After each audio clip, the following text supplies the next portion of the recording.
Qu'est-ce que c'est pathétique de voir le Parti communiste aujourd'hui appelé à voter pour M. Mélenchon, pour M. Macron. Oui, mais c'est pareil pour M. Pareil. Pourquoi? Oui, c'est pareil, c'est vrai. Parce que M. Mélenchon, c'est quoi? M. Mélenchon, c'est le Tsipras français. C'est le nouveau Mitterrand. On sait très bien que s'il avait accédé au pouvoir, il aurait fait comme Mitterrand, c'est-à-dire quelques opérations positives pendant quelques mois, et puis après le tournant de la rigueur pour Mitterrand, et puis un autre tournant qu'aurait inventé Mélenchon. Pourquoi on est fondé à dire cela? Pour une raison très simple. Il suffit de lire le programme des candidats, ce que ne font pas les gens. Les gens restent sur des impressions. Ils sont marqués par les personnalités, par le verbe, mais ils ne vont pas travailler sérieusement les programmes. Ils se font emberlificoter. Pas nous. Pas nous. On travaille, on lit les programmes et on comprend où veulent aller les candidats. C'est pour ça qu'on prend des positions qui sont claires et nettes. Ça ne plaît pas à tout le monde, on s'en fout. Aujourd'hui, ça ne leur plaît pas, demain ils paieront. Ils ont déjà payé. Certains n'ont pas compris, certains sont prêts à remettre la gomme avec le Mitterrand d'aujourd'hui. Ça leur a pas suffi, Mitterrand, ils en veulent encore. Non, nous on dit non.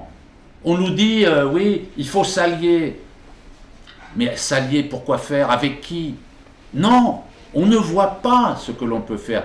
Il faut faire un travail idéologique, politique, qui permette de faire évoluer les esprits. Il n'y a pas de raccourci. Et ce n'est pas en disant qu'il faut s'allier pour aller au pouvoir qu'on résoudra le problème, pas du tout.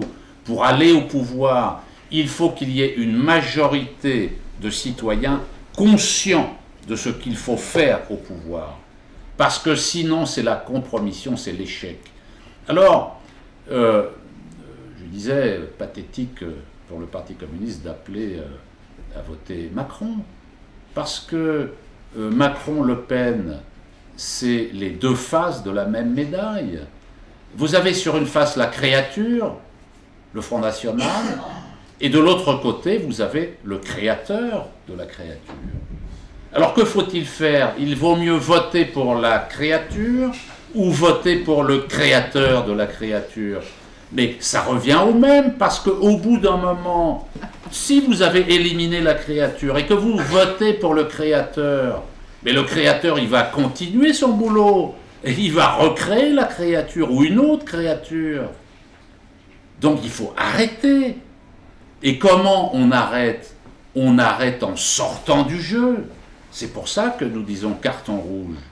Carton rouge pour sortir du jeu Le Pen et Macron. Et on appelle les citoyens à s'abstenir, à voter blanc, à voter nul. On ne va pas rentrer dans le détail, on ne va pas chipoter en disant le mieux c'est le blanc ou le rouge, on s'en fout. Ce qu'il faut, c'est que le total des abstentions, des blancs, des nuls, soit le plus supérieur possible au total des voix du vainqueur de l'élection. Pourquoi? Parce que ça voudra dire que ce vainqueur, il sera élu, mais il ne sera pas légitime. Il aura obtenu moins de voix que les abstentionnistes. Sa voix ne portera pas. Dès le départ, nous allons lui pourrir la vie et nous allons mobiliser. Et les conditions de la mobilisation seront beaucoup plus favorables dans ces circonstances que dans le cas inverse. Alors, vous me direz, là on est dans une réunion pour parler de l'emploi, mais on s'en est peut-être pas rendu compte, mais on parle de l'emploi en parlant de cela. Pourquoi? Parce que les partis politiques, quels qu'ils soient, depuis des années, ont abandonné toute réflexion sur l'emploi, le travail, le chômage. La preuve, c'est la proposition totalement insensée de M. Macron, de M. Hamon, Mélenchon, Macron, mélange, moi je me mélange. Bon, c'est tous des hontes. Alors, M. Hamon, lui, il veut payer les gens à ne rien faire avec le revenu universel. Mais enfin, payer les gens à ne rien faire, alors que dans les hôpitaux publics, les aides-soignants, les infirmiers, infirmières, il y a des suicides parce qu'ils ont trop de travail. On voit que dans les communes, il manque de personnel pour s'occuper du logement, pour s'occuper des jeunes, pour s'occuper des personnes âgées. Et puis, on laisse donc les sous-effectifs d'un côté, et d'un autre côté, on va payer des gens à ne rien faire. Mais attendez, qui peut croire des trucs comme ça? Ça prouve à quel point les esprits ont été rabougris, éliminés, parce que c'est là, je pense, une manifestation impressionnante de la décrépitude de la réflexion des partis politiques. Et quand on regarde des programmes des partis politiques sur les questions de l'emploi, ce que nous avons fait, il n'y a rien de sérieux. Il peut y avoir ici ou là des bricoles, parce que pour traiter la question du chômage, il faut d'abord être conscient d'une première chose, c'est que la situation qu'a décrite Corinne tout à l'heure, de difficultés, d'inégalités, de logement, de revenus, cette situation, sans parler des maladies, sans parler du tabagisme, sans parler de l'alcoolisme, sans parler de toute une série les divorces, l'éclatement des familles, le chômage porte une responsabilité majeure dans tout cela. Le chômage est la cause de multiples dysfonctionnements personnels et sociaux. Si l'on veut résoudre la question de l'école, parce que le problème de l'école, il ne se trouve pas dans l'école, il se trouve à l'extérieur de l'école. Pour l'essentiel, ça ne veut pas dire qu'il n'y a pas à réorganiser le système éducatif, je ne dis pas ça. Mais je dis que quand vous avez des jeunes qui sont dans un quartier dans lequel vous avez 20, 30, 40, 50 et plus % de chômage chez les jeunes, où ils voient leurs grands frères, les copains, etc., qui sont au chômage pour certains depuis des années, mais est-ce que vous avez envie d'étudier?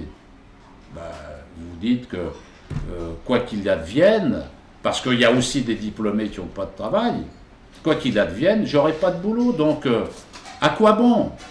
Non, la cause, le chômage est la cause de multiples problèmes.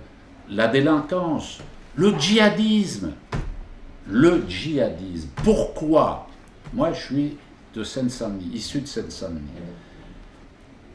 Je connais quand même un certain nombre de choses là-bas. Dans les cités de Seine-Saint-Denis, qui ont été, elles aussi, martyrisées par la mondialisation néolibérale, où il n'y a plus d'usines. Parce que moi, quand j'étais jeune, la situation était quand même assez simple. Quand tout le monde allait au CET, le collège d'enseignement technique, passait un CAP, tourneur, fraiseur, ajusteur, outilleur, bon, on allait, on trouvait un boulot. Il n'y avait pas de problème. Et on s'engueulait avec le patron, on claquait la porte, 2 jours après, on avait retrouvé un boulot. Il suffisait de traverser la rue quasiment. Voilà, c'est comme ça que ça marchait. Et donc, pour les jeunes, il n'y avait pas de problème. Aujourd'hui, les jeunes qui sortent de l'école, ils n'ont rien. Il n'y a plus d'usine. Donc, où trouver un emploi? Si on ne relocalise pas la production, si on ne développe pas une politique de réindustrialisation, ça n'est pas le progrès du numérique, de tous ces emplois nécessaires qui vont résoudre le problème. Parce qu'il faut aussi des emplois de faible niveau de qualification. Il y en a besoin dans un certain nombre d'industries qui ont été délocalisées. Eh bien, il faut refaire en France des réfrigérateurs, des télés, enfin tout ce qui nécessite une main-d'œuvre abondante.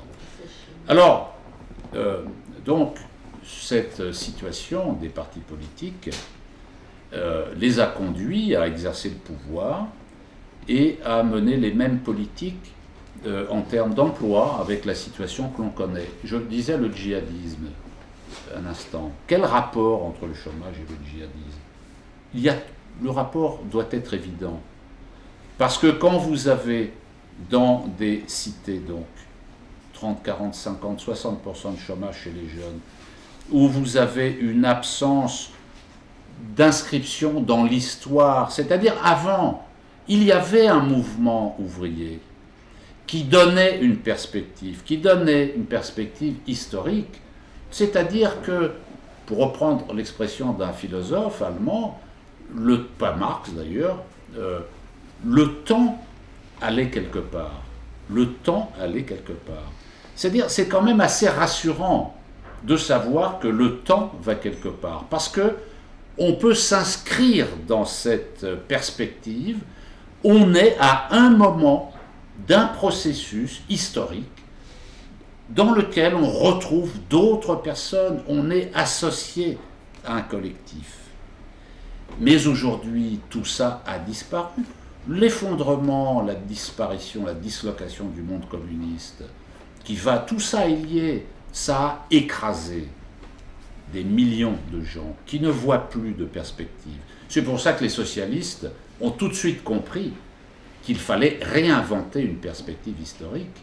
Et pour eux, c'est l'Europe, l'Europe, l'Europe.